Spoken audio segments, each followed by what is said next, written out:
Boleh teman-teman yang baru join diganti dulu username-nya, nama dan kampus ya teman-teman. Jangan lupa siapin bukunya untuk mencatat poin-poin penting atau juga siapin pertanyaan yang bakal disampaikan ke pemateri.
Yang terhormat kepada pemateri kita, CEO Sobat Pena dan juga tim, dan juga kepada peserta yang sudah menyempatkan waktunya untuk mengikuti kegiatan bincang seputar riset Sobat Pena ini dengan tema skripsi itu mudah anti joki.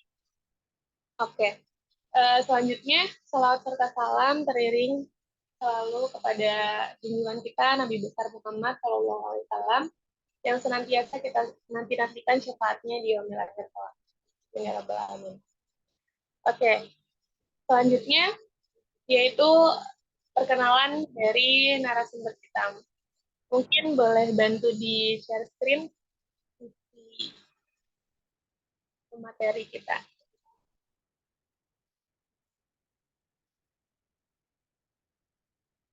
Oke, Pemateri kita yaitu CEO dari Sobat Pena sendiri, yaitu bernama Siti Nurhayati atau biasa dipanggil Kak Haya.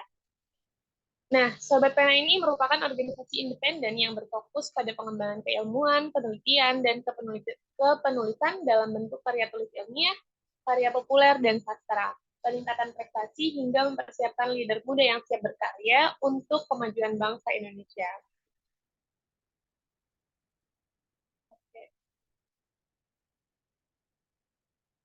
Selanjutnya, pendidikan yang ditempuh oleh pemateri kita ini yaitu SD di SD 1 Margawangi, kemudian dilanjutkan dengan SMP Negeri 2 Lui Damar, SMA Negeri 1 Lui Damar, dan kuliah di UIN SMK Banten, Fakultas Ekonomi dan Bisnis Islam.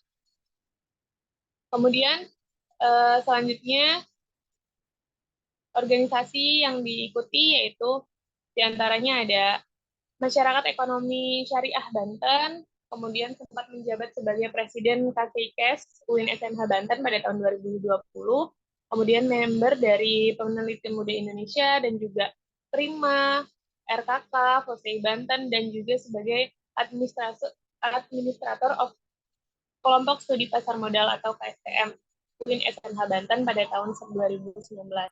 Kemudian ada pencapaian yang sudah didapatkan yaitu ada penerima beasiswa SKSS Basnas Provinsi Banten, kemudian juara 3 pada acara Champion National Innovative World, pionir 9 di Malang, kemudian juara 1 pada kegiatan Champion National Scientific OSCI Makassar, kemudian ada juga juara ketiga di Champion National Scientific World History Fair 2019 dan masih banyak lagi tentunya.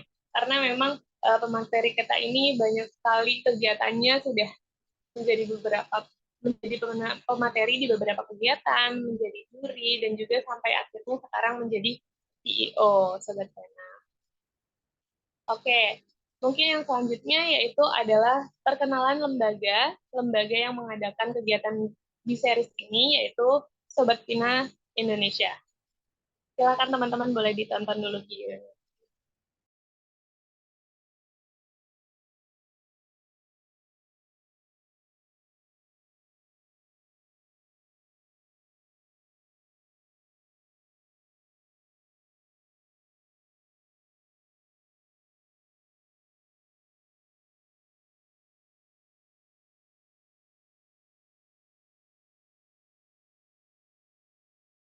Ya, sorry. Enggak.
Peraturan ini di apa tadi kayak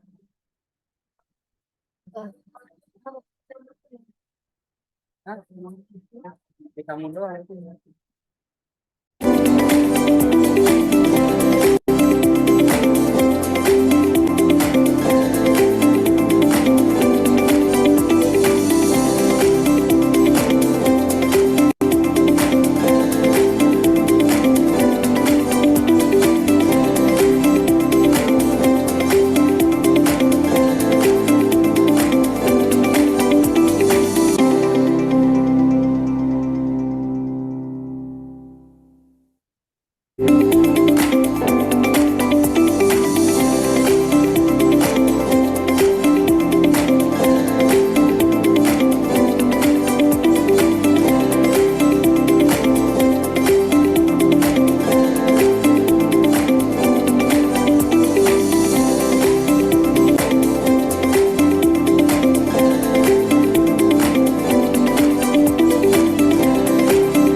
Pitera, kulitku mudah terpengaruh.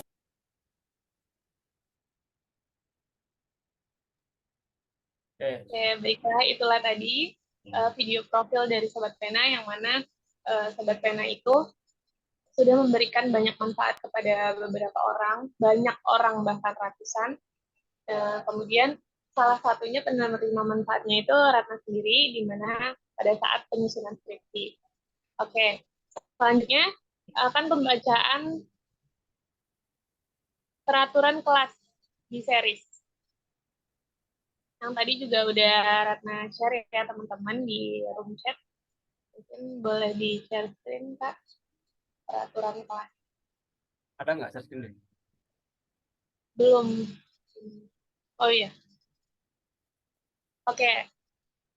Ini saya akan membacakan peraturan peserta di series. Perhatikan ya teman-teman. Yang pertama, peserta wajib mengikuti sesi kelas sampai selesai. Kemudian yang kedua, peserta wajib menggunakan penamaan Zoom dengan format nama dan kampus. Contohnya, Arya, spasi UIN Banten. Mungkin teman-teman yang belum diganti format penamaannya boleh diganti dulu ya. Kemudian yang ketiga, yaitu peserta wajib mengikuti foto bersama di awal dan akhir pertemuan. Kemudian, hak peserta di series. Yang pertama, yaitu peserta berhak mendapatkan akses kelas melalui meeting online di series. Kemudian yang kedua, peserta berhak mendapatkan sertifikat. Yang ketiga, peserta berhak mendapatkan free konsultasi judul skripsi bagi yang share pamflet Sobat Pena di media sosial. Dibuktikan dengan mengirim screenshot ke admin WA Sobat Pena. Oke, itu ya teman-teman. Kalau yang mau dapat free konsultasi mengenai judul skripsi, boleh banget share pamflet Sobat Pena ke media sosialnya, terus di screenshot, kemudian kirim ke WA admin. Oke, linknya ada di situ, nanti akan di-share ya. Kemudian yang terakhir yaitu peserta berhak mendapatkan e-book free 100 juta pertama dari toko online by Fahmi Hakim senilai Rp150.000 dan akan dikirim melalui email masing-masing. Oke. Kemudian selanjutnya kita akan absensi dulu ya sebelum dimulai. Mungkin teman-teman yang hadir boleh on mic supaya tahu nih hadir atau enggak. Oke. Dari yang pertama dulu, Muhammad Agus Septiana. Ada Muhammad Agus Septiana. Kalau ada boleh di room chat juga ya teman-teman. Kemudian selanjutnya Bilal Rajab Apriano. Bilal Rajab. Kemudian Laura Janeta.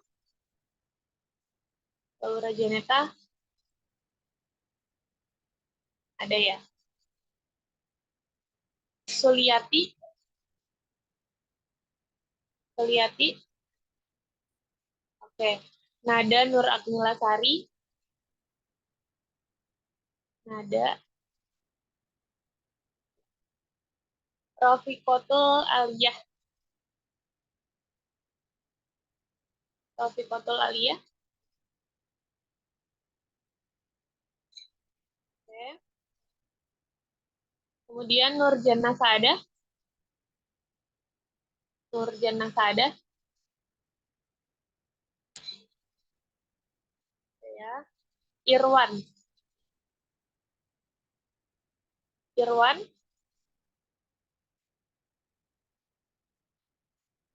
Nur Zakia. Nur Zakia Salihah. Oke, terima kasih. Erna Septiana.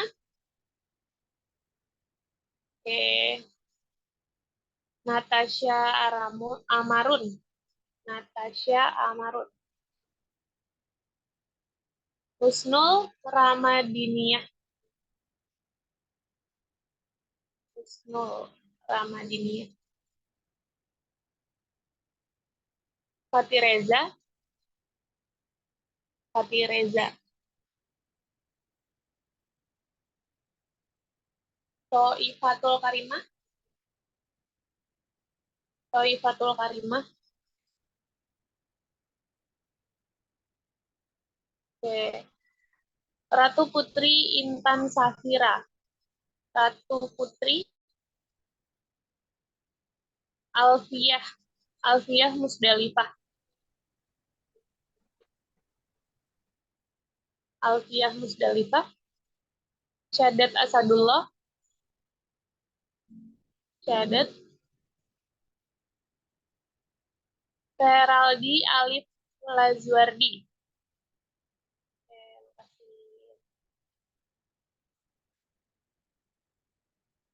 Audina Putri. Audina Putri. Khairul Abbas. Khairul Abbas. Ulan Rahmawati. Ulan Rahmawati. Fariza. Fariza Novdwika Putri. Fariza Novdwika Putri. Iftahul Jannah. Iftahul Jannah. Hadir, Kak. Wardiana. Alia Wardiana. Siti Hendriyanti. Siti Herdianti. Oke, makasih. Rafiqatul Aliyah. Tadi udah ya? Tazkiyatul Fuadah.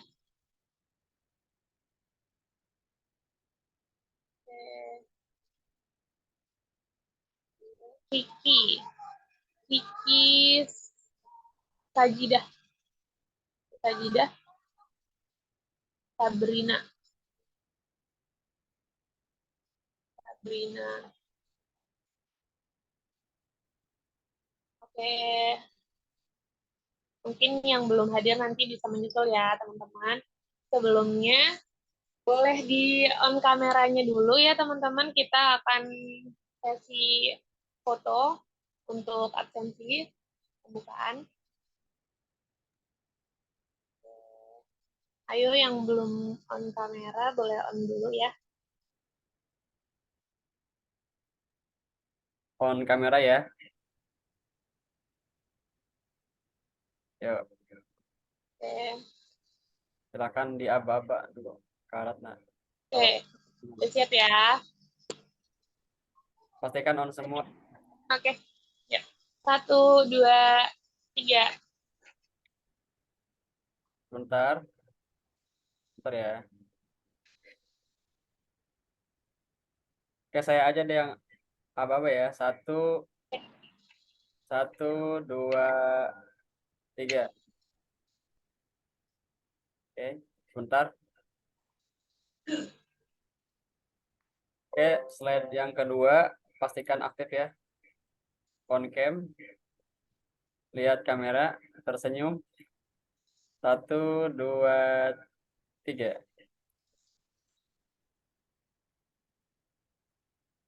Oke, sudah. Kak Ratna silakan. Oke, terima kasih. Oke, teman-teman. Karena udah sesi foto di awal, mungkin kita bisa lanjut aja ya langsung ke acara bincang seputar riset Sobat Pena ini. Jadi teman-teman boleh siapin pertanyaan, apa aja kebingungan teman-teman seputar skripsi, nanti kita tanyain kepada pemateri kita. Mungkin sebelumnya kita sapa dulu ya pemateri kita. Halo, Kak Haya. Halo, Oke, gimana nih kabarnya, Kak? alhamdulillah luar biasa, selalu bersyukur ya karena selalu diberikan kenikmatan, yaitu yang terpenting adalah sehat ya. Alhamdulillah. Betul banget, alhamdulillah kalau sehat. Karena emang apalagi di semester-semester akhir ini banyak yang bikin nggak sehat ya, Kak. Iya, betul sekali. Iya, pusing, mikirin judul penelitian apa ya, nyari masalah, bingung nyari masalah. Iya, ya. Oke, Kak Ratna. Jadi malam ini itu saya bukan seorang pemateri, tapi saya di sini hanya sebatas narsum yang akan sharing session ataupun kita bincang seputar tentang skripsi. Jadi kalian bebas banget kita berbicara tentang seputar skripsi nih ya. Ya walaupun nanti mungkin di waktu ya sama panitia ya, oke sama hostnya mungkin di waktu ya kita sesuaikan dengan waktu yang sudah disiapkan. Jadi Oke, kita lebih ke santai ya, teman-teman semuanya harus santai. santai-santai. Oke, mungkin karena teman-teman masih pada bingung dan boleh menyiapkan dulu pertanyaannya, Ratna boleh mulai nanya dulu nih ya, Kak ya. Mungkin bisa Kita di-share dulu, dulu. sebentar Kak Ratna, kita gini dulu deh. Kenapa sih teman-teman ini harus ikutan di series di Sobat Pena? Nah, itu kita ulas dulu nih, ya. Oke, Oke, Ya, mungkin teman-teman banyak juga ya yang ada yang minat tapi Allah belum merestui lah, belum ada ridhonya nih dari Allah sehingga mereka nggak ikutan di series ini. Mungkin kuotanya habis atau mungkin juga mereka lagi ada dalam perjalanan atau dalam kesibukan lainnya. Dan teman-teman semua yang sudah hadir di series Sobat Pena ini mudah-mudahan mendapatkan insight ya, mendapatkan insight yang selama ini kayaknya pusing banget ya skripsi. Saya butuh waktu bertahun-tahun loh nyusun skripsi. Tenang, kita di sini akan kupas tuntas bagaimana caranya mindset kita nih, bahwasanya nyusun skripsi itu 1 bulan kelar, gitu. Ya, bahkan 2 minggu juga bisa loh, Kak. Nah, maka dari itu kita bahas dulu nih, kenapa sih teman-teman harus banget ikutan di series Sobat Pena yang bertema di sini bahwasanya skripsi itu mudah, no joki. Oke, nih ya. Pertama adalah alasannya kenapa teman-teman harus ikut Bisaris. Itu pertama yang paling penting adalah merubah mindset teman-teman. Jangan sampai nih dalam otak kita ini terkotori atau tercemar gara-gara frustasi nyusun skripsi. Nah itu, makanya kita harus bersihkan dulu nih kepala kita, pikiran kita, hati kita, bahwasanya skripsi itu tidak sulit. Yang menyulitkan adalah diri kita sendiri. Pertama, kita tidak bisa melawan rasa malas. Kedua, kita mudah putus asa. Ketiga, kita selalu merasa bahwasanya belum menemukan solusi dalam menyelesaikan masalah. Itu ya. Makanya mindset kita ini harus bersih dulu nih, gitu.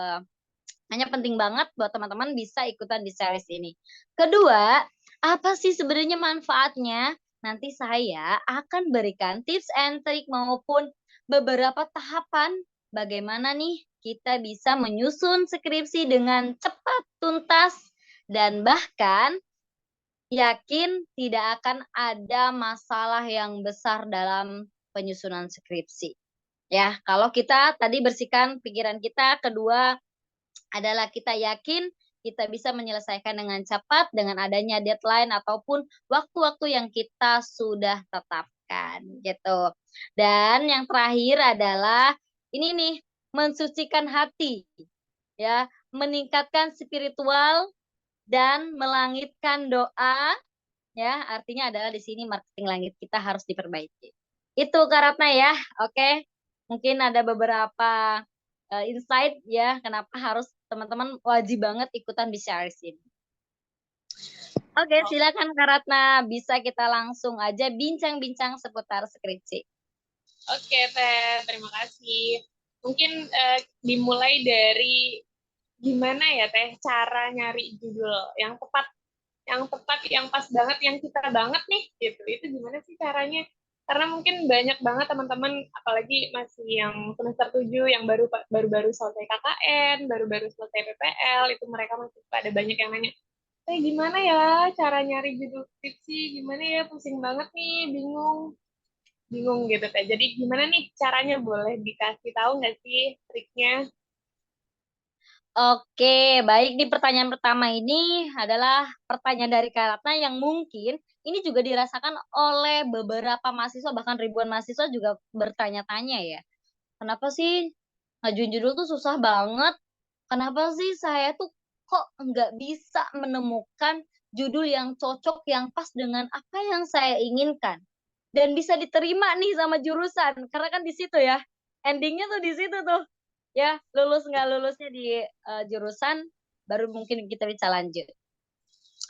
Oke, mungkin udah nggak asing ya dengan kalimat seperti ini. Saya tuh sebenarnya salah jurusan loh. Makanya saya tuh nggak ngerti gitu. Saya nggak paham bagaimana caranya saya bisa bikin judul. Bahkan saya juga males akhirnya nih nyusun skripsi karena awalnya juga saya nggak seret sama jurusan saya. Saya tuh salah jurusan. Nah ini teman-teman nih, ini sebenarnya adalah sebuah pembenaran dalam diri kita. Sebenarnya nggak ada kok orang yang salah jurusan, nggak ada. Karena terkadang apa yang kita inginkan itu tidak sesuai, ya kan? Dan bisa jadi apa yang kita inginkan itu bukanlah yang terbaik buat kita. Karena Allah tuh tahu, ini adalah keinginan kamu, bukan apa yang kamu butuhkan. Jadi Allah itu ngasih sama kita itu sesuai dengan apa yang kita butuhkan, bukan apa yang kita inginkan. Gitu ya. Makanya harapan-harapan diri kita ini kadang selalu melenceng, tidak sesuai dengan ekspektasi kita. Karena Allah tahu yang terbaik buat kita itu apa. Gitu. Makanya teman-teman nih, jangan sampai berpikir bahwasannya saya ini salah jurusan nih. Saya kan pengennya tadinya jurusan matematika, tahu-taunya masuk perbankan. Itu sih saya banget ya. Saya banget nih pas awal kayak gitulah. Pas masa dimana saya baru masuk ke jurusan perbankan tuh kayak ngerasa, kayaknya saya tuh salah jurusan deh. Saya kan pengennya jurusan matematika nih, karena di UIN nggak ada.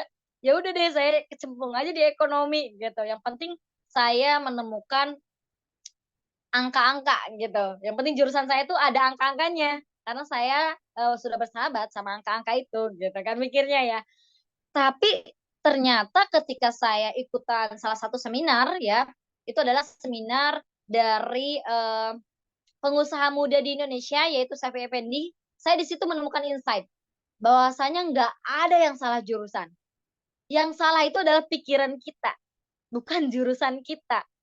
Jadi kita itu berpikir ketika kita salah langkah nih, tidak sesuai dengan apa yang kita inginkan, itu tidak menarik lagi hidup kita.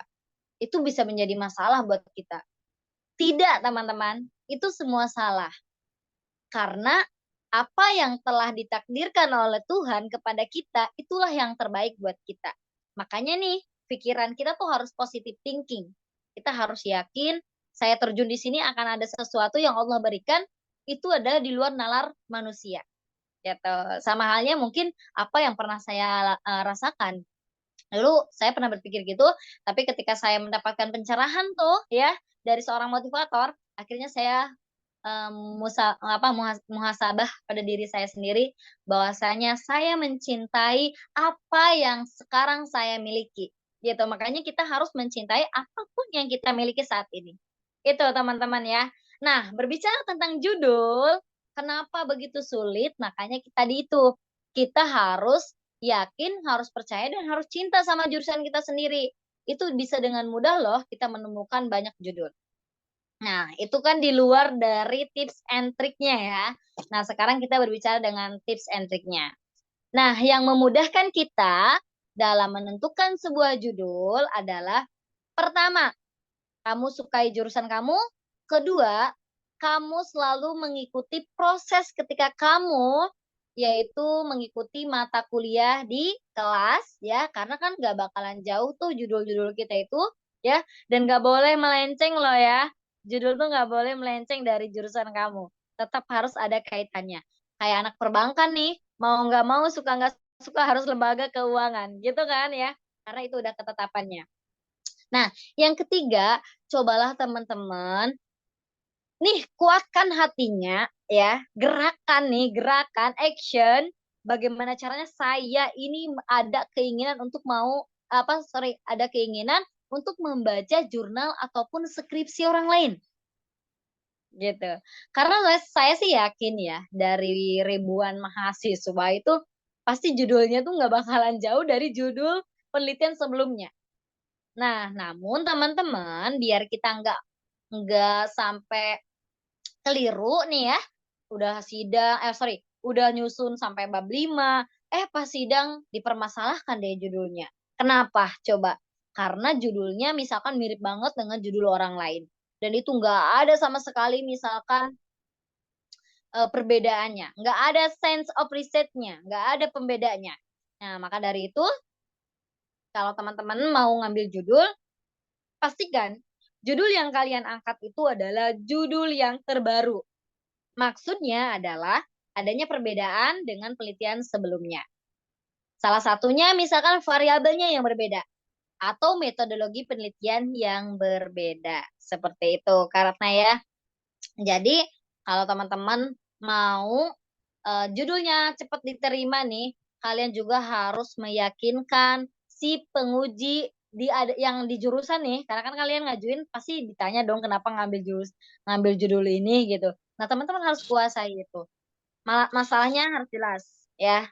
Metodenya juga harus jelas, analisisnya seperti apa, bahkan di sini kamu pengolahan datanya pakai apa. Seperti itu karena ya, the simple sebenarnya, tapi kalau mau lebih lanjut mungkin bisa nanti ikutan di seri selanjutnya. Itu ya.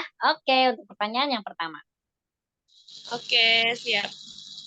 Mungkin dari teman-teman ada yang mau nanya? Boleh banget nih. Ayo. Boleh dong, boleh on cam dan kalian juga bisa langsung saja ya sampaikan, bisa di kolom chat ataupun bisa langsung bersua-sua. Iya, betul banget. Yang punya kebingungan, pasti kan teman-teman ada alasannya ya ikut kegiatan di series ini ya, Teh. Betul sekali. Ngomong-ngomong nih, Kak Ratna kemarin nyusun skripsi berapa lama? Kalau Ratna sendiri penyusunannya, alhamdulillah sebulan 2 bulan sih selesai, Kak. Oke, sebulan 2 bulan karena memang terlambat dari bimbingan sama pembimbingnya kan ya. Jadi Ya, kalau nyusunnya cepat kan ya, karena kan ya, udah belajar berarti Sobat Pena. betul. Betul banget. Ayo, teman-teman ada yang mau nanya lagi nggak nih? Mungkin ini ya, Kak. Kalau Ratna dulu kan waktu ngerjain skripsi tuh yang paling bermasalah, yang paling bikin pusing itu di latar belakang nih, Kak. Nah, gimana sih cara menyusun latar belakang biar kita tuh enjoy ngerjainnya, biar kita tuh nggak kebawa pikiran, nggak pusing gitu. Karena nih sempat ngalamin itu. Mungkin teman-teman juga pasti banyak yang ngalamin. Bikin latar belakang tuh gimana? Pusing nyambungin antar paragraf tuh gimana? Boleh Kak dijelasin? Oke, baik. Izin jawab ya. Jadi sebenarnya gini loh.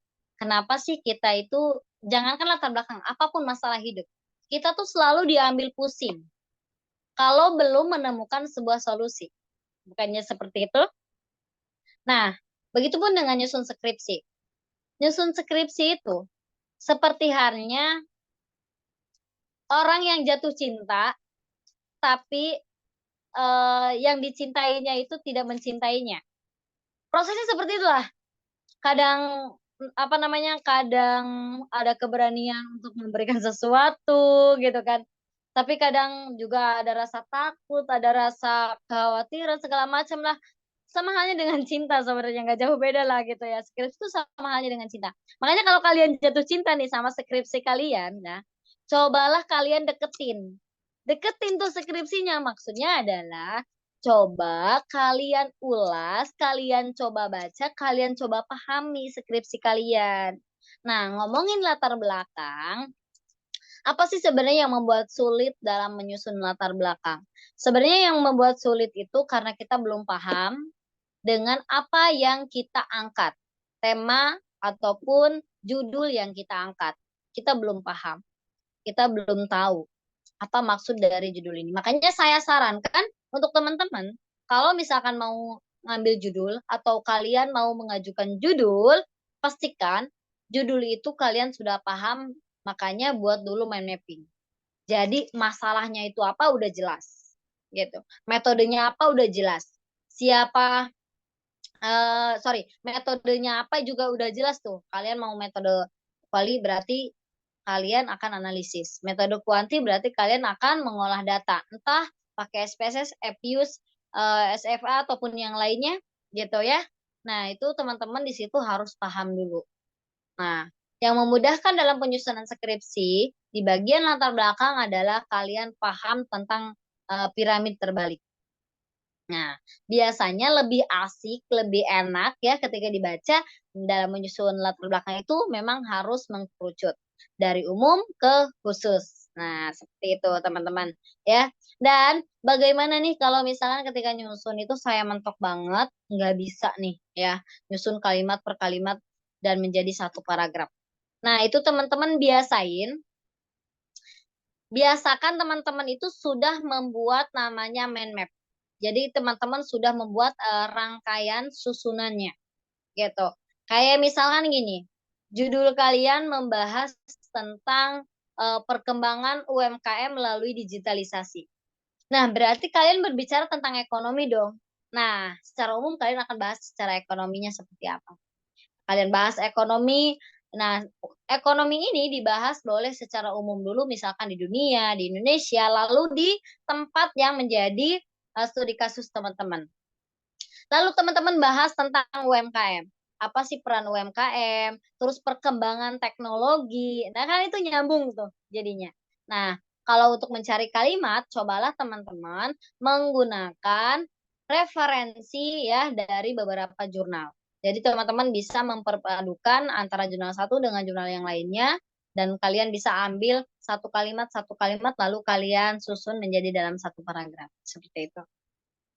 Ya, mungkin lebih detailnya teman-teman bisa belajar dengan saya secara langsung, ataupun bisa teman-teman ya secara offline lah ya, biar nanti bisa langsung praktek gitu ya. Pokoknya tenang aja, pantau terus Sobat Pena gitu. Itu kan secara teori ya yang saya sampaikan tadi, tapi kalau dipraktekkan sama teman-teman itu pasti akan menjadi eh kalau misalkan sudah dipraktekkan nih sama teman-teman, pasti teman-teman juga akan merasakan, oh iya ya, ternyata memang benar menyusun latar belakangnya harus seperti ini, kayak gitu ya.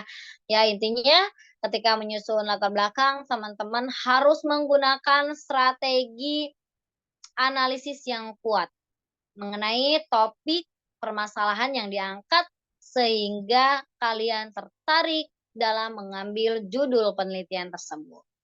Oke, itu Kak Ratna untuk insight kedua ya. Pertanyaan kedua, mudah-mudahan ada insight-nya tuh. Oke, terima kasih Kak informasinya. Masya Allah, bermanfaat banget ya teman-teman. Tentunya untuk teman-teman yang masih nyusun latar belakang. Oke, mungkin teman-teman yang lain ada yang mau nanya. Kak Siti Herdianti mungkin mau nanya. Apa nih yang jadi kebingungan dalam penyusunan skripsi? Aku mau nanya, Kak. Iya, boleh.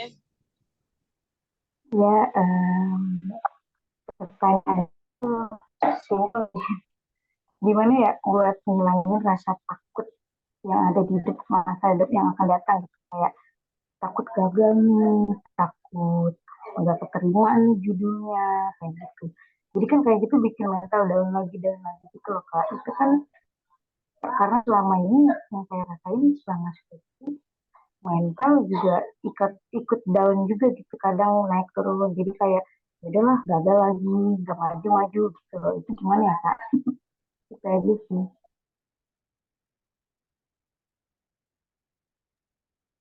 Oke. Eh, udah cukup, Kak, pertanyaannya? Ya Kak, udah cukup. Oke, Ya, makasih gimana pertanyaan. Ratna? Langsung dijawab ya, Kak. Gimana tadi? Suaranya emang agak putus nih. Bisa Ya, diulangi jadi sama katanya Kak Siti ini takut gagal, takut masalah judul skripsi, takut nanti mikirin masa depan kayak gitu ya, kayak. Jadi banyak-banyak ketakutan gitu. Gimana cara menghadapi ketakutan-ketakutan tersebut gitu, Kak? Oke. Itu sebenarnya awam banget ya, karena hampir semua manusia akan merasakan rasa takut. Hampir semua manusia akan merasakan suatu kegagalan. Satu kalimat dari saya ya, kalimat awal. Jangan harap Anda bisa sukses kalau Anda takut gagal.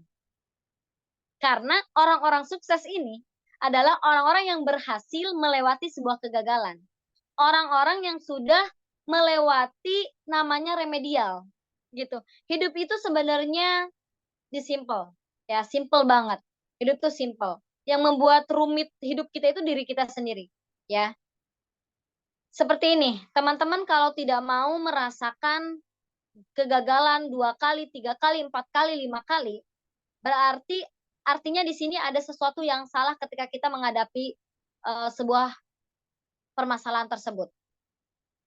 Apa yang salah? Sehingga kita di remedial terus nih. Sehingga perasaan kenapa sih ujian tuh ada terus. Terus saya selalu mencoba hal yang baru, saya gagal terus gitu. Nyoba lagi, gagal lagi, nyoba lagi, gagal lagi, dan gitu terus. Artinya di sini kita terus di remedial. Kita belum menemukan suatu keberhasilan ya dalam sebuah pencapaian yang kita inginkan. Nah, untuk melewati ujian tersebut agar kita berhasil dan tidak gagal, kita tidak boleh remedial. Maka pertama, kita harus merefleksikan diri kita. Refleksi diri itu tujuannya untuk apa? Kita bisa mencari cara agar mampu minimalisir kegagalan yang mungkin terjadi. Makanya kita harus refleksi diri kita dulu. Kira-kira saya mampu nggak? Yakinkan bahwasanya aku yakin, dan aku yakin.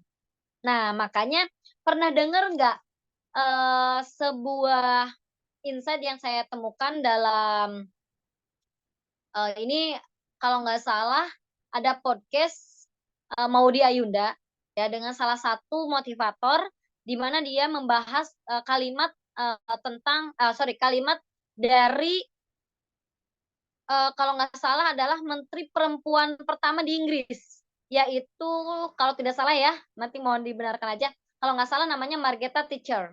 Nah, si Margaret ini pernah ngomong kayak gini nih, terkadang kita harus memperhatikan apa yang kita lakukan, karena ketika itu diulang-ulang terus, itu akan menjadi sebuah kebiasaan. Nah, artinya kalau misalkan nih pikiran kita tuh selalu pikiran gagal, dan itu akan terus menjadi kegagalan. Kalau kita berpikirnya berhasil, bisa, pasti kita bisa.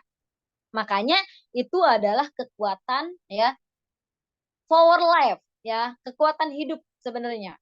Makanya pikiran kita lah yang akan menuntun kita menuju sebuah keberhasilan.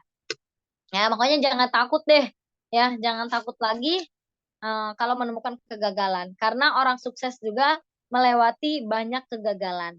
Nggak ada orang yang sukses langsung sukses gitu aja kalau tidak menemukan kegagalan. Sebenarnya pilihan hidupnya itu cuma dua. Kamu mau langsung sukses tapi tidak pernah melewati sebuah kegagalan, atau kamu gagal dulu lalu kamu sukses. Itu pasti akan berbeda. Karena kalau misalkan dia udah terbiasa sukses, udah terbiasa berhasil terus, ketika dia menemukan sebuah kegagalan, dia akan merasa kesulitan. Tapi beda halnya dengan orang yang sering mengalami kegagalan, ya, mengalami kegagalan, terus akhirnya dia sukses. Ketika dia menghadapi sebuah kegagalan lagi, dia udah bisa menanganinya seperti apa. Karena dia udah kuat, gitu. Makanya kita harus menguatkan diri kita, dan kita harus yakin bahwasanya kita akan berhasil mencapai apapun yang kita menjadi targetan kita, ya. Ya, mudah-mudahan Allah meridhoi. Yang terpenting adalah kita terus berusaha. Seperti itu, ya. Nah, tadi insight pertamanya adalah kita merealisasikan diri, ya. Kedua adalah kita harus membuat perencanaan yang baik. Jadi makanya nih, kalau nggak mau gagal, kita harus buat perencanaan yang sebaik mungkin. Artinya gini, misalkan nih CPNS kayaknya bentar lagi dibuka, ya. Biar nggak gagal gimana nih Kak Ratna? Ya, kita harus merencanakannya dengan baik. Dengan apa? Dengan belajar, dengan ikutan pelatihan-pelatihannya mungkin. Sama halnya dengan skripsi.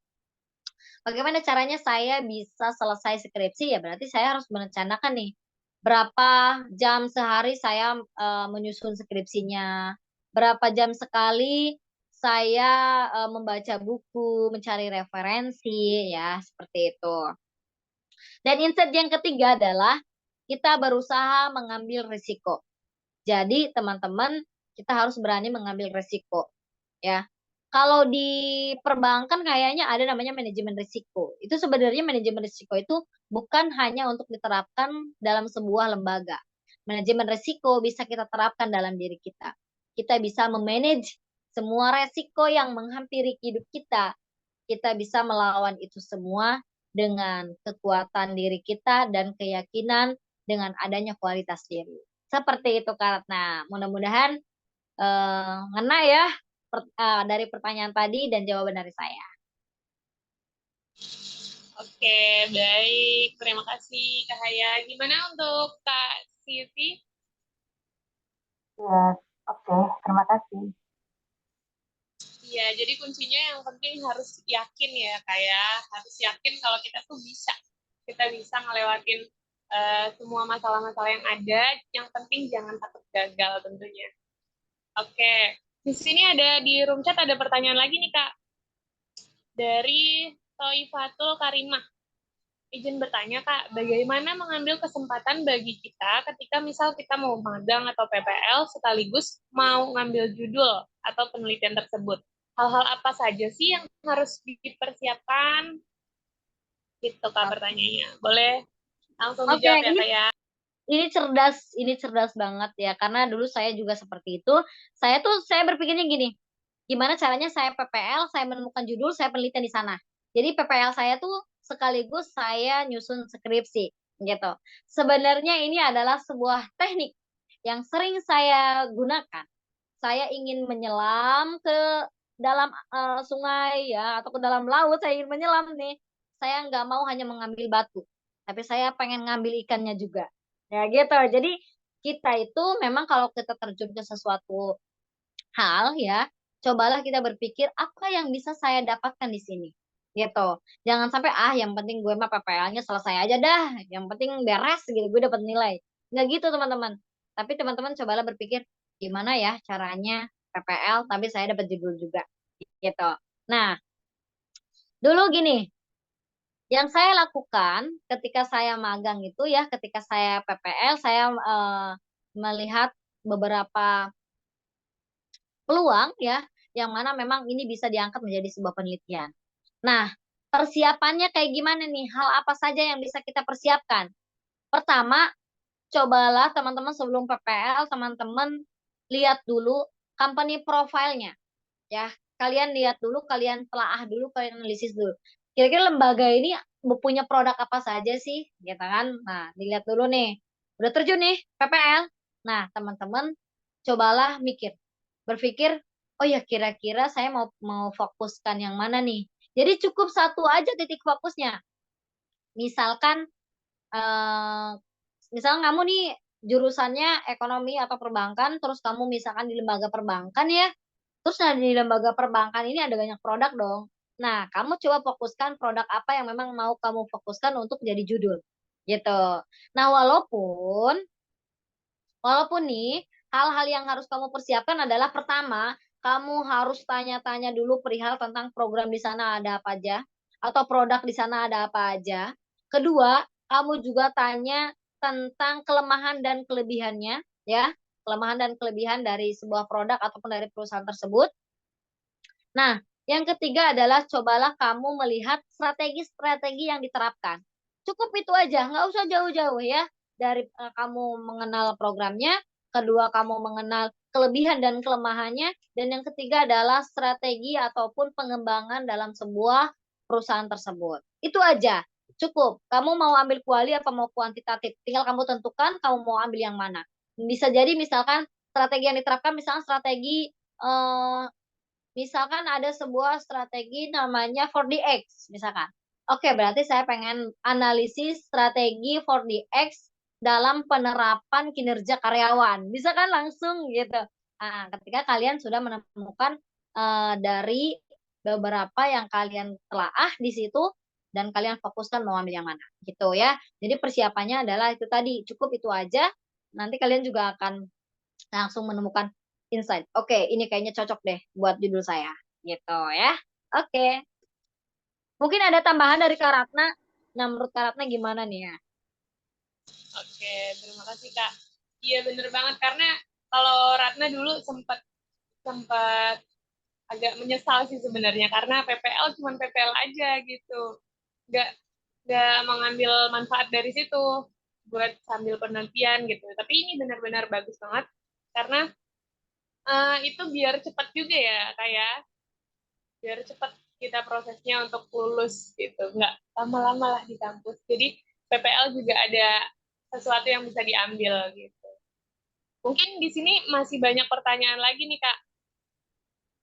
Oke. Oke, dari Kak Fariza Novdwika Putri. Izin bertanya Kak, sebenarnya saya sudah memahami sedikit tentang penelitian kualitatif. Tapi berhubung kajur jurusan menyarankan setiap mahasiswa jurusannya mengambil penelitian kuantitatif, akhirnya saya harus mengulang lagi dan yang jadi pertanyaan saya, bagaimana memahami penelitian kuantitatif yang memang pada awalnya saya tidak tertarik karena sulit. Ditambah, apakah semua uji-uji itu memang diperlukan pada penelitian kuantitatif? Terima kasih. Oke, pertanyaan yang menarik juga ya. Sebenarnya gini, kenapa sih mahasiswa harus memilih kamu suka kuali apa kuanti? Kenapa nggak dua-duanya kamu sukai? Ya, mungkin setiap orang punya pemikiran yang berbeda, setiap orang punya kemampuannya yang berbeda. Mungkin bisa jadi si A punya kemampuan yang memang dia cepat menanggap sesuatu, misalkan ya, cepat menguasai sesuatunya itu dia bisa dengan mudah. Gitu. Ada juga yang memang merasa kesulitan. Nah, kira-kira gimana nih? Daripada saya nggak di apa sorry daripada nanti judulnya nggak diterima ditolak lagi lebih baik kamu kuasai metode kuantitatif. Sebenarnya metode kuantitatif itu nggak sulit deh menurut saya. Kuantitatif itu lebih terukur, lebih terarah juga karena pengolahan datanya sudah detail, maksudnya sudah sesuai lah gitu. Menjawab rumusan masalah kamu tinggal menguji apa gitu. Sebenarnya kuantitatif itu yang mau gini. Metode kuantitatif itu biasanya ada data yang memang harus kalian cari. Ada data primer, ada data sekunder. Data sekunder biasanya kamu bisa ambil dari beberapa laporan keuangan ataupun dari lembaga tersebut langsung. Ya, ada data primer ini biasanya kamu dapatkan bisa dengan wawancara ataupun bisa dengan kamu menyebar angket. Seperti itu. Nah, yang menyulitkan metode kuantitatif itu adalah sebenarnya adalah ketika kalian menguji data nih, merasa bahwasanya tidak sesuai dengan yang diharapkan. Tapi nggak semua penelitian itu harus sesuai. Misalkan kayak gini, kamu pengen tahu pengaruh si variabel X ini terhadap Y. Lalu ketika diolah, ternyata nggak ada pengaruhnya. Terus kamu putus asa dan kamu kayak pusing sendiri. Sebenarnya nggak jadi masalah adik-adik. Ya, kalau misalkan penelitian kamu nggak berpengaruh, berarti ada faktor lainnya yang mempengaruhi dan ada hal-hal yang memang belum mereka rasakan seperti itu. Ya, sorry, kan ada responden ya. Nah, mungkin responnya merasa ini nggak bermanfaat bagi saya gitu, sehingga tidak ada pengaruhnya. Nah, terus di sini eh, bagaimana cara memahami penelitian kuantitatif? Nah, sebenarnya cara memahaminya sama aja sih. Apapun metodenya kita pahami dulu maksud dari metode kuantitatif itu apa. Yang penting adalah kamu paham dulu. Kamu ini ngambilnya kuantitatif, datanya data apa dulu? Data sekunder kah apa data primer kah? Kamu pahami dulu tuh data tersebut ya. Data primer atau data sekunder tersebut. Lalu nanti ketika olah data, ya sebenarnya ngolah data SPSS kalau dengan saya nih, kalian nggak perlu berhari-hari. Bahkan nggak 1 jam malahan. Cukup 20 menit, 10 sampai 20 menit olah data sama saya beres. Ya. Baik melalui SPSS maupun FUS kalau pengolahan data. Ya. Sama DEA juga ya, metode DEA sama eh, SAP atau ya SAP ya? FA, Kak. Iya, tuh SAP SPA itu sebenarnya ya pengolahan data kalau sama kita insya Allah nggak lama sih gitu. Karena ngolah data sebenarnya nggak lama ya, dan kuantitatif menurut saya malahan lebih lebih cepet aja sih kalau pengolahan data ya. Ya makanya nanti belajar aja di Sobat Pena ya.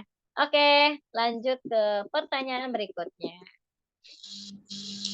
Oke, lanjut ya Kak. Untuk pertanyaan selanjutnya, yaitu dari Rifko.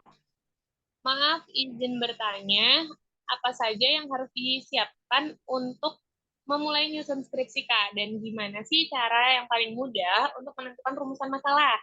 Makasih Kak. Sama-sama. Nah ini, kan kita ngomongin skripsi itu mudah, no joki. Sebenarnya teman-teman, memang skripsi itu realitanya, faktanya adalah mudah. Ya, nyusun skripsi memang sangatlah mudah. Daripada kalian harus bayar si joki nih berjuta-juta, ngapain? Nggak ada gunanya. Yang ada nih, kalian babak belur ketika nanti kalian sidang. Karena itu bukan bukan hasil dari kalian sendiri, itu hasil orang lain. Dan belum tentu apa yang dibuat si joki ini benar-benar bagus skripsinya, belum tentu. Karena yang saya lihat ini, ya, karena ada beberapa mahasiswa yang datang ke Sobat Pena, mereka nangis-nangis, mereka sudah kehilangan uang berjuta-juta untuk membayar si joki, nyatanya skripsinya tidak bisa diakui oleh universitasnya. Teman-teman nih, asal teman-teman tahu ya, si joki hadir itu bukan karena cerdas, bukan karena mereka itu bisa menyusun skripsi. Karena sebenarnya faktor ekonomi yang membuat mereka menjadi si joki. Ya, menjadi joki itu sebenarnya faktor ekonomi, butuh duit. Bikin skripsinya asal-asalan, asal ngambil aja dari skripsi orang lain dikumpulin jadilah satu skripsi. Ada nggak teknik citasinya benar? Nggak ada yang benar. Ada nggak teknik dalam paraprasanya itu sesuai? Tidak ada. Coba aja kalian dicek misalkan plagiatnya pas besar banget. Hasil dari si joki ini. Makanya si joki itu hadir sebenarnya bukan karena cerdas mereka tuh. Karena mereka butuh duit. Makanya mereka mau jadi si joki gitu kan. Ya makanya nih hindari nih joki.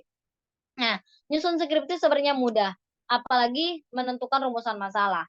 Nah, kalau teman-teman sudah punya judul, nih, kamu udah punya judul. Nah, makanya nih siapkan dulu nih bagaimana kamu bisa nyusun skripsi, kamu bisa punya judul.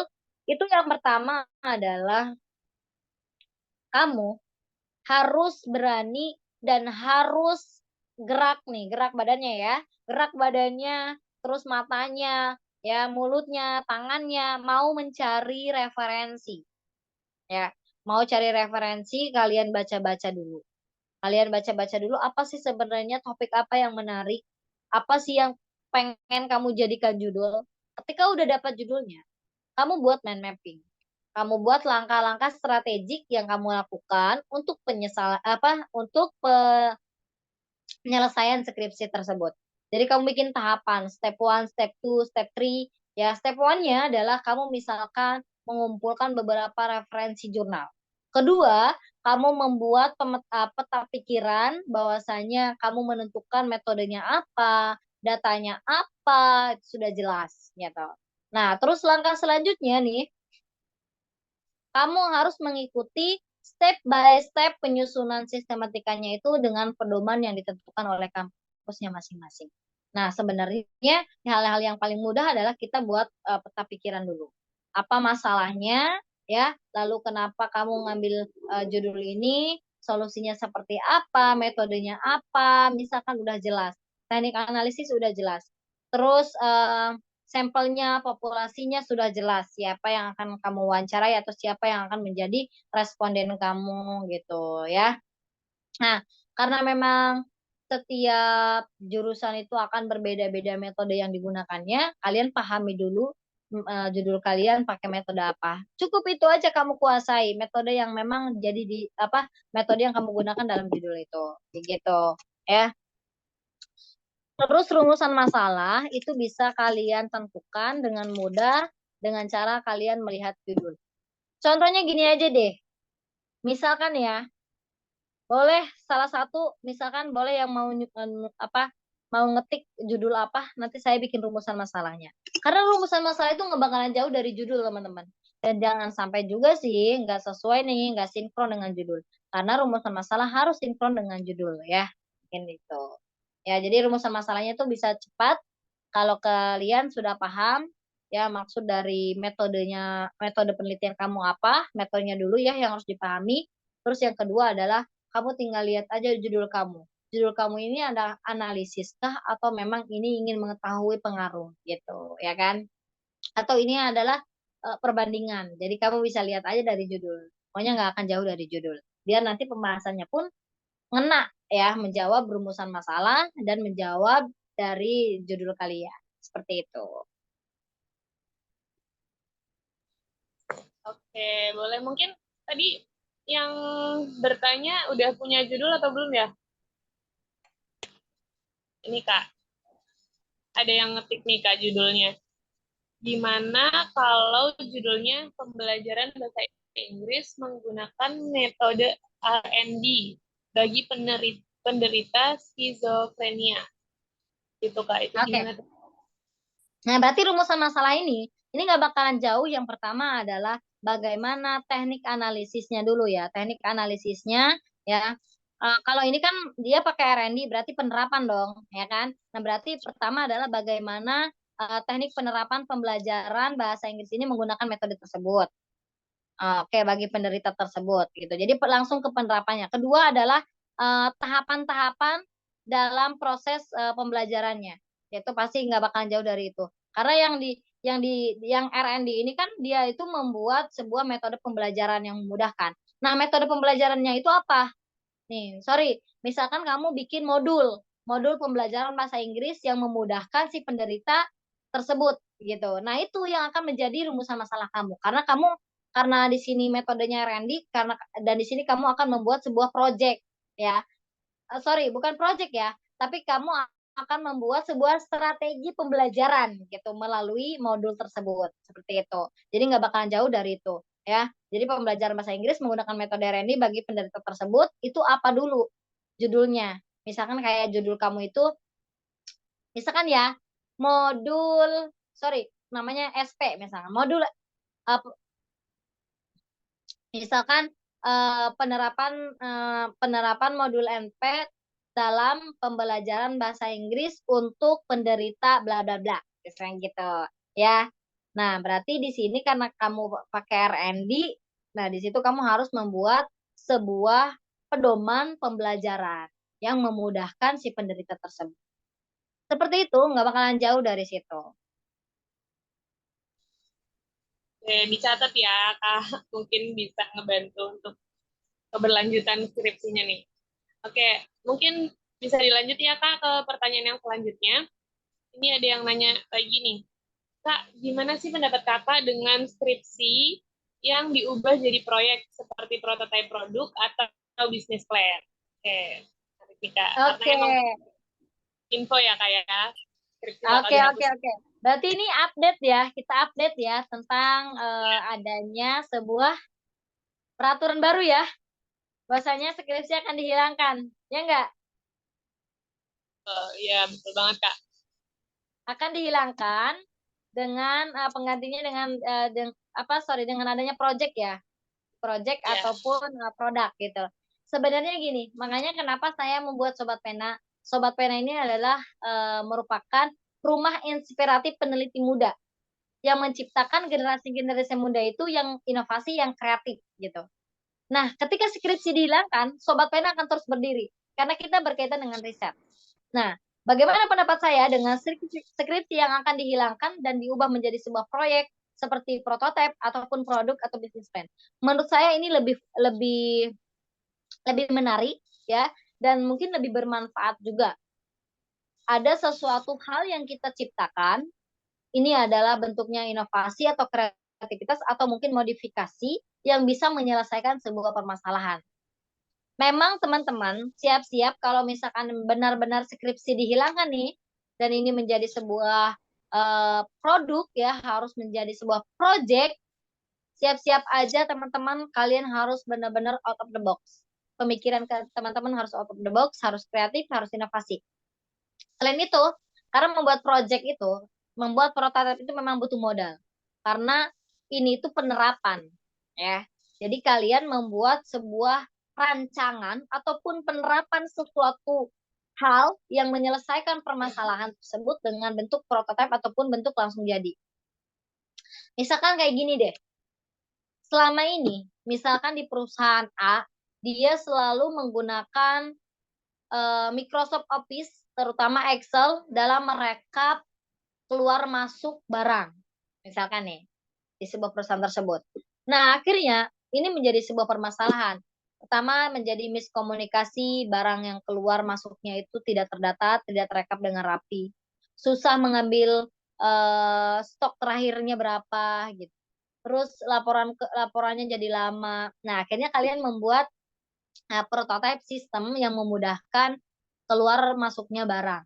Nah, buatlah sebuah rancangan prototipe tersebut berbentuk sistem, yaitu web misalkan ya.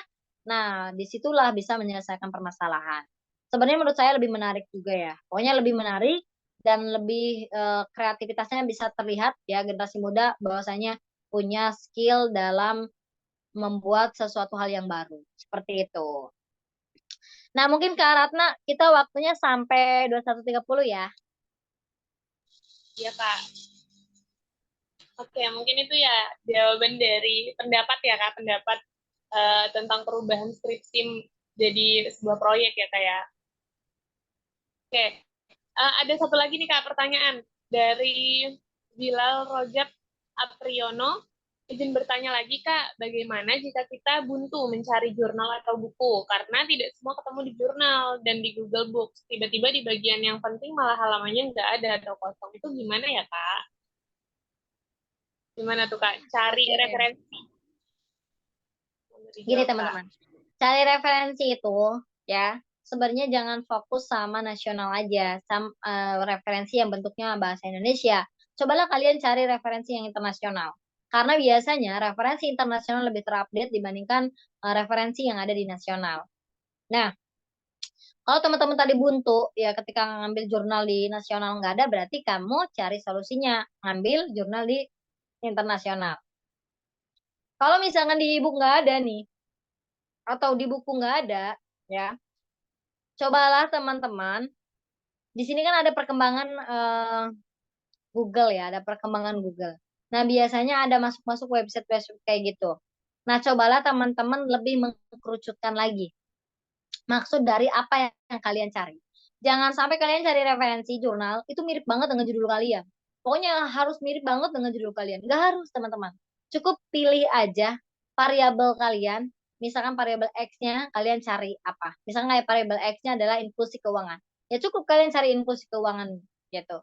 Terus kalau variabel Y-nya perkembangan UMKM, ya cukup kalian cari UMKM-nya. Gitu ya. Saran saya sih cobalah eh,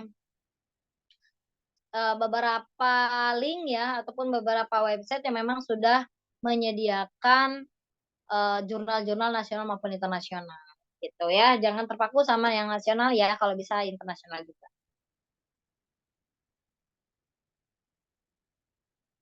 Seperti itu. Oke, terima kasih Kak atas jawabannya. Jadi gitu ya Kak, teman-teman juga untuk yang nyari jurnal, kalau bisa lebih luas lagi cakupannya. Jadi nyarinya jangan jurnal yang nasional aja, kalau bisa jurnal yang internasional juga. Oke. Oh ya Kak, mungkin aku mau nanya sih sama peserta di sini. Kira-kira kalian siap nggak kalau skripsi dihilangkan lalu diubah menjadi project? Iya. Gimana nih? Sekarang gantian ya tanya pendapat ke peserta. Iya dong, Mungkin kita tanya nih. mungkin dari teman yang nanya tadi, kalau pendapatnya sendiri gimana tuh? Tadi siapa yang nanya? Iya, Kak Ratu. Oh iya, boleh Kak? Boleh bisa on mic nggak? Biar kita diskusi aja gitu ya. Ada yang bilang nih siap, tapi nggak 100% Kak. Waduh. Kenapa nih? Alasannya Ya, kenapa nih? Ya, aku sih sebenarnya emang rencana udah pengen pakai metode R&D. Jadi aku bikin ngembangin ya tadi kan strategi pembelajaran gitu. Jadinya kan kalau misalnya diganti skripsinya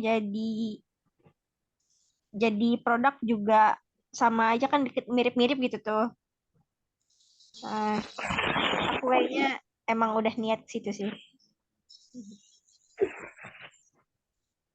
Mantap. Ada juga sih sebenarnya yang ngeburu-buru ya. Ya kalau misalkan skripsi mau dihapus ya udah mending cepetan deh, mumpung saya masih nyusun bab 1 misalnya kayak gitu. Sebenarnya sebenarnya ya skripsi dirubah itu atau dia hilangkan itu bukan berarti kalian tidak mengerjakan riset ya, tetap aja teman-teman mengerjakan riset, tapi bentuknya mungkin project atau produk gitu ya. Terus juga ini nih, Bilal nih, ada pertanyaan Bilal. Sebenarnya pembimbing gua Bilal boleh nggak bikin skripsi Kak, tapi diganti artikel dan harus tembus cinta. Ini lebih rumit sebenarnya. Tembus cinta itu nggak semudah seperti apa yang kita bayangkan. Bahkan yang udah dosen pun belum tentu tembus cinta loh guys. Belum tentu loh. Karena penelitian yang tembus cinta itu adalah penelitian terbaru biasanya. Penelitian yang memang sudah ada novelty-nya jelas. Permasalahannya yang diangkat juga jelas. Solusi yang ditawarkannya juga jelas. Seperti itu. Ya.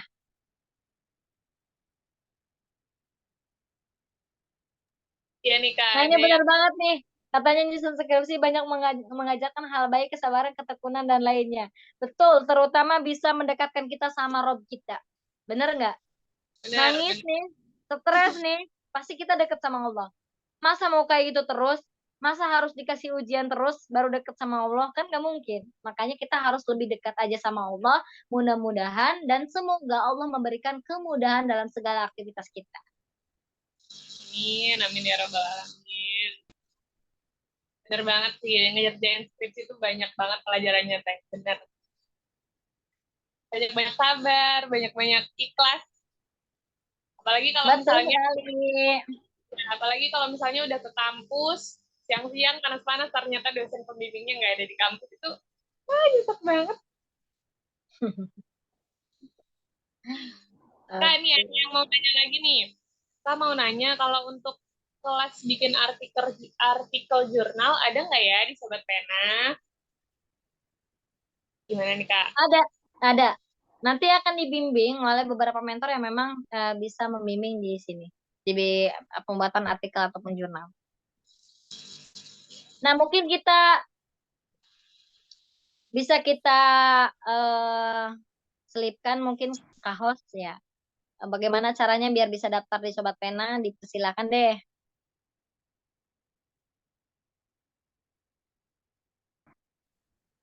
Iya.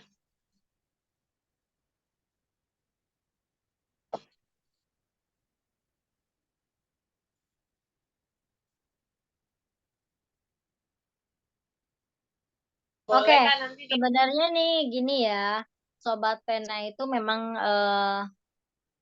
bukanlah lembaga yang memang apa ya, maksudnya kayak lembaga yang memang menekankan untuk profit ya gitu. Tapi Sobat Pena ini adalah sebuah wadah yang mana memang kami memudahkan para generasi muda, terutama mahasiswa dalam menyusun skripsi. Makanya dalam proses pembayaran Sobat Pena ini tidak terlalu besar teman-teman. Karena daripada kalian bayar joki jutaan, lebih baik kalian ikut ataupun join di Sobat Pena. Hanya dengan sampai full, beres sampai skripsi kalian beres itu hanya 700.000. Ya itu dalam promo ya, karena Sobat Pena terus-terusan mengadakan promo. Itu bisa sampai selesai kalian ya, dibimbingnya sampai tuntas gitu, sampai kalian sidang. Seperti itu. Ada juga ya, karena memang terbagi dua teman-teman, ada reguler sama excellent. Kalau reguler itu adalah kelas bimbingan selama 1 bulan, itu 350. Yang excellent itu dia sampai tuntas itu 700.000 gitu. Dan pilihannya teman-teman boleh mau pilih kelas reguler ataupun kelas excellent. Pembayarannya kayak gimana Kak? Sebenarnya karena memang tujuan Sobat Pena ini adalah untuk kebermanfaatan dan kemaslahatan, kami juga bisa kami meringankan para peserta untuk membayar bertahap gitu. Kayak misalkan yang kelas reguler bisa 2 tahap, yang excellent bisa 3 tahap. Jadi bisa kalian cicil dulu berapa persen. Sebenarnya ya teman-teman mohon maaf, teman-teman ini ibarat kata bayar ini adalah untuk operasional kami ya, agar apa namanya, para mentor Sobat Pena bisa terus maju juga ya kan, kalau fasilitasnya lengkap kan lebih memadai seperti itu. Jadi kita nggak terlalu komersil banget sebenarnya, beda halnya dengan yang lainnya mungkin gitu ya. Terutama tujuan kami adalah kami ingin memberantas joki ya, biar teman-teman juga nggak terlalu fokus ke joki, karena sebenarnya nyusun skripsi itu bisa dengan cepat dan bisa dengan mudah tanpa teman-teman minta disusun oleh joki gitu ya. Mungkin itu sih dari saya. Dipersilakan kepada Karisma Puji Suara sebagai host, mungkin ada pemaparan atau apa, dipersilakan. Mudah-mudahan apa yang saya sampaikan teman-teman dapat insight ya, insight baru nih dan bisa diterapkan oleh teman-teman. Terima kasih Kak Ratna.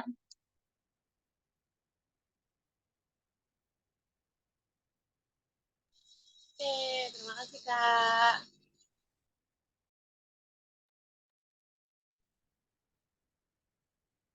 Oke, Kak Oke, Ratna. Mungkin malam ini itu ya yang mungkin bisa saya sharing ke teman-teman. Mungkin lebih lanjutnya teman-teman bisa nanti ikutan di Sobat Pena. Kita biar lebih dekat lagi. Ya tenang aja, karena di Sobat Pena ini belajarnya nggak kaku kayak di kampus. Harus dalam kursi yang monoton gitu ya. Ada meja, ada kursi yang monoton. Nggak tenang. Kita bisa enjoy. Lebih enak juga ya. Pokoknya lebih nggak serius-serius banget. Karena nyusun skripsi nggak boleh serius teman-teman. Udah ketemu dosen pembimbing yang nggak apa moodnya nggak baik misalkan, dimarahin atau gimana, bimbingan sama mentor kaku banget misalkan, tenang ya, di Sobat Pena kita punya strategi bagaimana caranya menyusun skripsi tidak terlalu monoton dan dibawa santai. oke. Nah, ini juga beberapa mentor-mentor yang ada di Sobat Pena ya Kak ya. Tentunya udah berpengalaman ya Kak, yang bisa bantu ngebimbing teman-teman sampai selesai. Oke, mungkin sebelum ditutup, Kak Haya boleh kasih closing statement dulu kali ya? Ya Kak Ratna? Ya, mungkin sebelum ditutup, Kak Haya boleh kasih closing statement dulu buat teman-teman. Oke, closing statement dari saya adalah teman-teman, kita harus yakin sama diri kita sendiri. Kalau kita nggak yakin sama diri kita sendiri, kapan akan ada perubahan positif dalam hidup kita? Jangan pernah takut akan sebuah kegagalan, karena tidak ada orang sukses yang dia sukses tanpa melewati sebuah kegagalan. Jika hidup ini menjadi sebuah beban, maka janganlah Anda hidup. Karena hidup itu menjadi sebuah proses. Proses menjadikan diri kita lebih baik, proses menjadikan diri kita lebih kuat, lebih tangguh lagi, ya. Karena hidup itu memang adalah masalah. Hidup itu adalah masalah. Tidak ada hidup yang tanpa masalah. Semua yang makhluk hidup akan merasakan sebuah masalah. Jangankan manusia, hewan pun akan mengalami permasalahan. Jadi jangan pernah mengeluhkan sebuah masalah. Karena masalah itu nggak akan tuntas, nggak akan beres, nggak akan selesai kalau kita hanya mengeluh. Ya, coba fokuskan bagaimana caranya saya bisa menyelesaikan masalah. Jangan fokus pada masalahnya, fokuslah pada solusinya. Seperti itu, teman-teman. Dan perhatikan apa yang kita pikirkan. Karena itu akan keluar menjadi sebuah ucapan, menjadi sebuah kata-kata. Perhatikan apa yang kita ucapkan, karena itu akan keluar menjadi sebuah tindakan, menjadi sebuah action. Dan perhatikan apa yang kita lakukan. Karena ketika itu diulang-ulang, terus diulang-ulang, itu akan menjadi sebuah kebiasaan, akan menjadi sebuah habit. Dan perhatikan bahwasanya kebiasaan kita mulai dari mata terbuka sampai tertutup lagi karena dia akan menjadi sebuah karakter. Nah, karakter dalam diri kita nih ya, pokoknya kita juga harus memperhatikan karakter kita. Karena apa? Demikianlah takdir kita. Karakter kita adalah takdir kita. Pikiran kita yang menjadi sebuah langkah untuk menuju takdir yang lebih baik lagi gitu. Karena sebenarnya urusan itu ya kita serahin sama Allah. Yang penting adalah kita nikmati prosesnya. Urusan kun payakun, ya. Urusan itu ya biarlah Allah yang mengatur. Yang terpenting adalah di sini kita berikhtiar semaksimal mungkin bagaimana caranya kita bisa menjadi orang yang bermanfaat, orang yang sukses dan orang yang bisa membanggakan orang-orang yang kita cintai dan menyayangi kita. Seperti itu mungkin dari saya. Terima kasih. Sampai ketemu kembali di Bishari selanjutnya. Baik, terima kasih Kak Haya. Oke, mungkin sebelum ditutup, teman-teman boleh on cam lagi ya, kita foto bareng lagi untuk absensi di akhir pertemuan. Dan jangan lupa teman-teman pantengin terus ya sosmednya Sobat Pena untuk tahu perkembangan Sobat Pena, terus teman-teman yang mungkin yang mau join ke Sobat Pena juga boleh banget. Oke, nanti untuk fotonya dipandu oleh Kak Rizal. Oke, sudah siap ya? Bentar. Kita literasi ya tangannya. Kita angkat Oh, ini literasi. ya. Kita percaya bahwasanya dengan literasi akan memudahkan segalanya, terutama riset kita. Oke, yang belum aktif Kak Dewi Nurmala, terus Nada, Kak Nanda, terus siapa lagi nih? Kak Bilal ya, silakan. Kak Sabrina. Sudah siap? 1, Harus ceria, senyum. 1, 2, 3. Oke, tahan dulu. Sekali lagi ya. Oh. Oke, 1, 2, 3. Oke, sudah. Oke. Ada anak kecil ya ikutan ya. Halo. Udah mau ikutan aja Kak.